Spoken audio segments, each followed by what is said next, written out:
আজকে আলপনা ড্রয়িং করে দেখাবো, চলে এসো তাড়াতাড়ি। আজকে এখানে কিন্তু একটা ব্ল্যাক পেপার নিয়ে নিয়েছি, আর এটা কিন্তু ব্ল্যাক খাতা। হ্যাঁ, এই ব্ল্যাক খাতার উপরেই আমি একটা আলপনা ডিজাইন করে দেখাবো। এই আলপনাগুলো, এই কলকাগুলো কিন্তু অনেক কাজেই লাগে।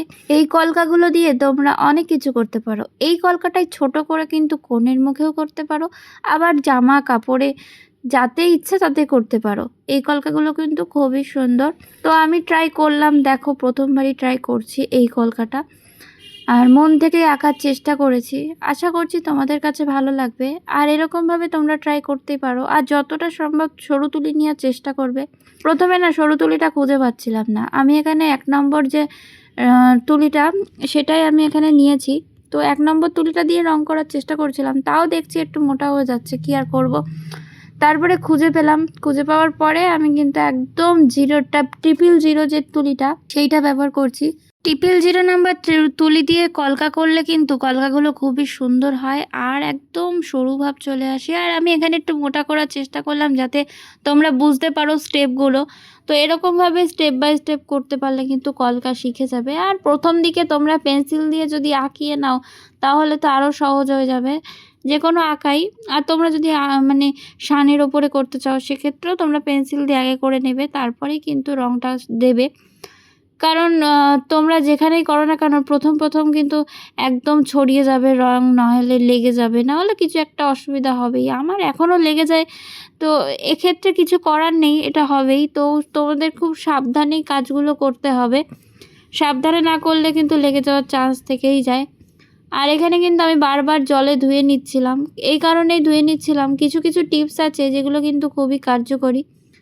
কলকা করার সময় কিন্তু তোমাদের এটা মাথায় রাখতে হবে, তুলিটা যদি ধুয়ে না নাও তাহলে কিন্তু তুলিটার গায়ে বেশি রং লেগে থাকবে, আর রং লাগাতেই যে কোনো কলকার টানেই ধ্যাবড়া হয়ে যাবে। তো দেখো আমি ময়ূরের মাথার ওপরে 3টে হচ্ছে এরকম দাগ দিয়ে ঝুঁটির মতো দিয়েছি, সেগুলো কিন্তু একটু মোটাই হয়ে গেছে। সেই দাগগুলো কেন হয়েছে, আমি কিন্তু তখন তুলিটা ধুয়ে নিইনি। আমি কেন ধুইনি তোমাদের দেখাবো বলে কিন্তু আমি ধুয়ে নিইনি।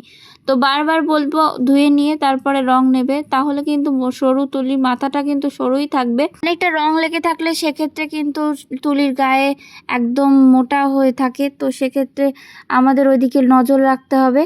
আর এখানে দেখো আমি কিছু কিছু স্টেপগুলো করছি, একদম মানে খুব সহজ করে দেখানোর চেষ্টা করেছি। যারা নতুন আছো, যারা কাপড়ে করবে বা চুড়িদারে করবে ভাবছো, বা পাঞ্জাবিতেই বেশি করে এই কলকাগুলো, পাঞ্জাবিতে যারা করবে ভাবছো, তো তারা কিন্তু অবশ্যই একটু কলকার গুলো লক্ষ্য করবে। আমার ভিডিও বলো বা অন্যের ভিডিও দেখো না কেন, কলকা কিন্তু খুবই প্র্যাকটিসের ব্যাপার, প্র্যাকটিস না থাকলে হবে না। আমি কিন্তু খুব একটা কলকা করি না, তো করি কখন, যখন পাঞ্জাবিতে করার দরকার হয় বা অর্ডার থাকে বা কোনো কেউ বললো করে দিতে, সেক্ষেত্রে কিন্তু আমি তখনই একমাত্র বসি কলকাটা নিয়ে।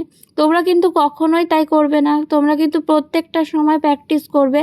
রোজ অন্তত একবার হলেও কলকা প্র্যাকটিস করতে বসবে, না হলে হাত কাঁপবে। কলকার একটাই মানে অসুবিধা হয়, কলকা করতে গেলে হাত কাঁপে। আমার কিন্তু এখন আবার ইদানিং হাত কাঁপছে। কেন কাঁপছে? যেহেতু সরু তুলি আমরা ব্যবহার করছি, সেক্ষেত্রে সরু তুলি একদমই ভার থাকে না, তো সাপোর্ট থাকে না, সেক্ষেত্রে কিন্তু তোমাদের হাতটা কাঁপে। অন্যান্য তুলিতে কি হয়, তো রং করতে গেলে হাত কাঁপে না, এই জন্যেই সরু তুলিতে একদম স্পিডে কাজ করার মানে থাকে, সম্ভাবনা থাকে, কারণ কোনো ভার নেই, কিছু নেই, তো সেক্ষেত্রে কিন্তু হাতটা বেশি কাঁপে। আর মোটা তুলিতে করতে গেলে কিন্তু কোনো কিছুতেই হাত কাঁপে না। তো সরু তুলির কাজ সবসময় প্র্যাকটিস করতেই হবে, প্র্যাকটিস না করলে সরু তুলি দিয়ে তোমরা কোনো কাজই করতে পারবে না। প্রথম যখন স্টার্ট করলাম তখন কিন্তু আমার হাতটা অনেকটাই কাঁপছিল, তারপরে করতে করতে একটা হচ্ছে আমার আইডিয়া হয়ে গেছে, আর অসুবিধা হচ্ছে না। আর আমি এখানে পেন্সিলের দাগ দিয়ে নিয়েছিলাম, অনেক দিন পর যেহেতু বসেছিলাম, তো যদি অসুবিধা হয় কোনো, সেক্ষেত্রে আমি একটু এখানে পেন্সিলের দাগ কিছু কিছু জায়গায় করে নিয়েছি, আবার সব জায়গায় করিনি, কারণ সব জায়গায় আমার করতে হবে না। যেহেতু আমি আঁকাটা পারি, তো সেক্ষেত্রে আমার সব জায়গায় করতে হবে না। আর কিছু কিছু জায়গায় পেন্সিলের দাগ এই কারণেই দিয়েছি, যদি মোটা হয়ে যায়, যদি বাজে লাগে, ভয় লাগে। তো এটাও তোমাদের মাঝেও হবে, একটু ভয় লাগবে। তো প্রথম করার সময় একটু ভয় লাগে, তারপরে অসুবিধা খুব একটা হয় না। তো প্র্যাকটিস করতে হবে, প্র্যাকটিস না থাকলে কিন্তু কোনোটাই ভালো লাগবে না। আর ভালো লাগলে অবশ্যই কমেন্ট করে জানিও কেমন লেগেছে।